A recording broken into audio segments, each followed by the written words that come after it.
Sleight of Mind, Educational Definitions and Examples by J. Claude McDaniel.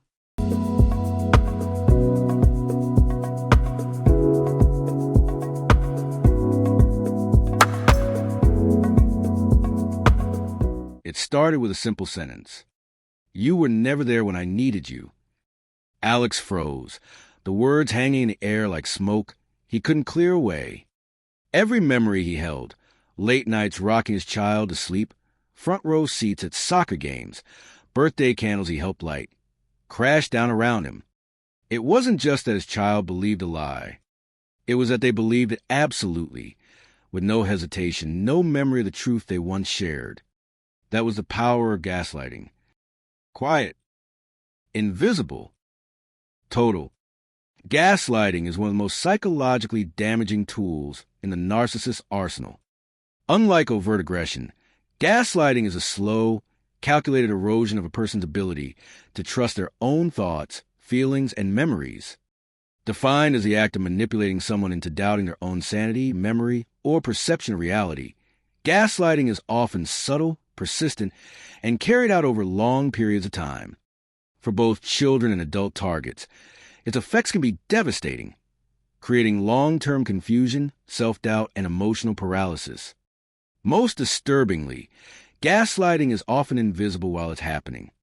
The victim has no reason to question what they're being told, until the truth surfaces, often years too late. Gaslighting is not typically about one lie. It's about 1,000 small falsehoods, reinforced over and over until the truth becomes blurry. The goal is not just to deceive, but to destabilize. In the context of parental alienation or narcissistic abuse, gaslighting can target both the child and the targeted parent. How it appears in everyday situations. Rewriting history. The narcissist may tell a child, "Your father was never there for your birthday, not once." Even if this is completely untrue, repeated delivery over time, combined with selective memory or absence of evidence, can lead the child to eventually believe it.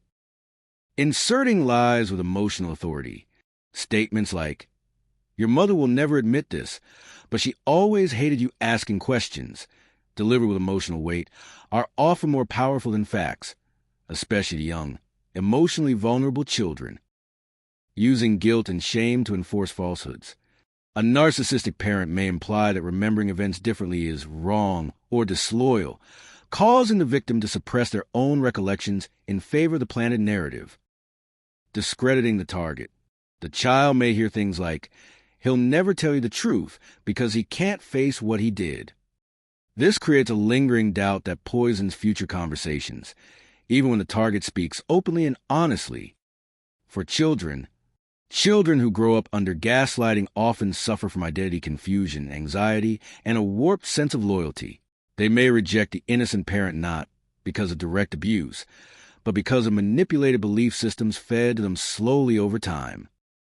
For targeted parents, the target may be unaware gaslighting is taking place until the effects begin to surface, often in the form of a child's coldness, false accusations, or complete withdrawal. The pain of realizing a false narrative has replaced the truth is often overwhelming.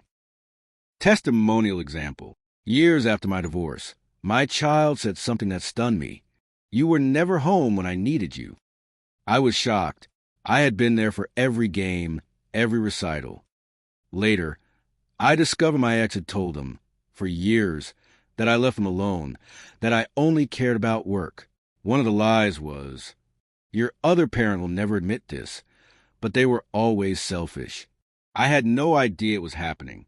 By the time I realized it, the damage had already been done.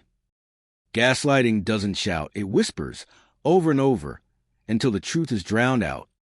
It is a psychological assault that replaces memory with manipulation and fractures the foundation of trust between parent and child. Recognizing the methods of gaslighting is the first step toward breaking its power. The next is documenting, clarifying, and, when the time is right, gently reintroducing the truth into the relationship, one fact, one moment, one real memory at a time.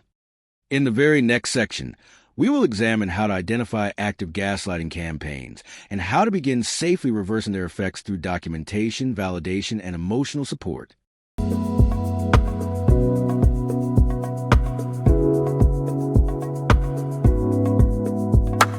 Family mediation is more than just a legal formality. It is a critical step in shaping the future of your family dynamic post-divorce or separation. In mediation, both parties are given the opportunity to express concerns, propose solutions, and navigate high-conflict issues with the guidance of a court-certified mediator. These professionals are tasked with promoting constructive dialogue, managing conflict, and ultimately submitting findings, and sometimes formal recommendations, to the court. While mediation is designed to be a cooperative process, it can also be deeply influenced by each party's ability to prepare, document, and articulate their position.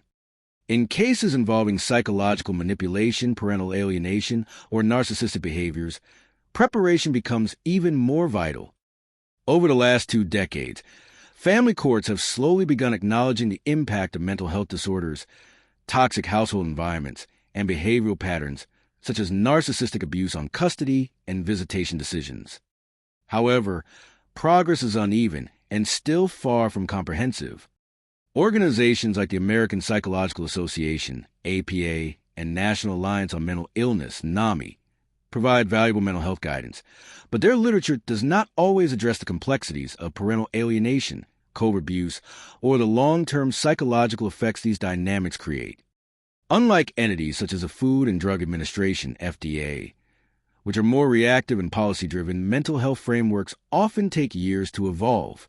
This means that you must enter mediation prepared to educate and advocate, often with supporting documentation that fills the gaps in what institutional guidelines may not yet fully recognize. This is especially important when one parent has maintained a primary role in child rearing, while the other parent disengages or undermines the family structure during or after the split. Targeted parents, especially fathers, who are statistically underrepresented in custody outcomes despite being highly involved, should enter mediation with a clear record of their contributions to the child's upbringing. 1.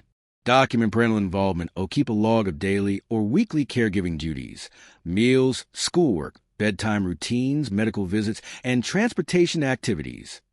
Maintain copies of receipts, school communications, and parent-teacher meeting notes. 2.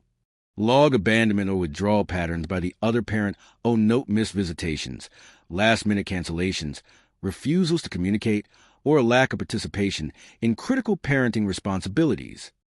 Avoid editorializing. Keep the records factual and objective. 3. Prepare a statement of stability and intent. Explain your commitment to co-parenting, your emotional availability, and your ability to provide a secure environment for the child. Include how you encourage a child's relationship with the other parent, if applicable, to counteract false claims of alienation. 4. Bring evidence of financial and emotional support. Catalog credit card receipts, bank statements, and any other documented expenses that demonstrate consistent support for the child. Include emotional investments like counseling sessions, educational support, or extracurricular involvement. 5.